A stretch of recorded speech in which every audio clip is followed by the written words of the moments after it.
Leviticus chapter 7 might sound like a list of ancient rituals, but stick with me, because these sacred offerings are packed with meaning that's still powerful today.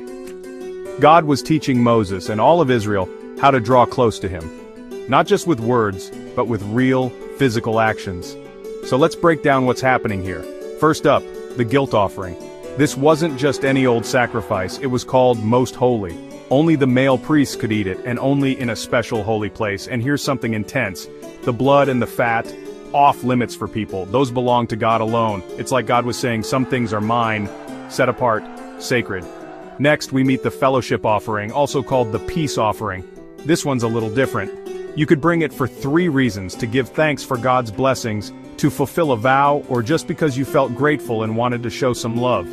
If you brought a Thanksgiving offering, you also brought bread, with yeast and without. Here's the important part: all the meat and bread had to be eaten that same day, nothing left for tomorrow. Why would God say that? Because worship isn't meant to be half-hearted or delayed. When we thank God, He wants our full attention right now. But if it was a vow or a free will offering, you could eat the meat the next day, but not after that. Anything left over got burned up. God's teaching: don't let your sacrifice go stale. Honor Him with your best while it's still fresh. And there's a big rule here: don't eat fat, don't eat blood. Anyone who did would be cut off from the community. These weren't just random food rules. They were a way of teaching Israel to live differently, set apart for God. Oh, and one more detail: the breast and right thigh of the offerings, God gave those to the priests as their sacred portion. That's how seriously God took worship. Every part of the offering, every step, every bite, it all mattered.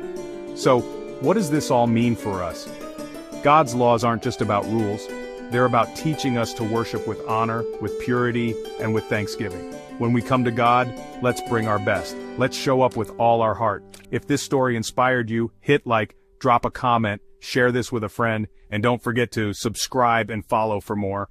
Let's spread the beauty of God's word everywhere.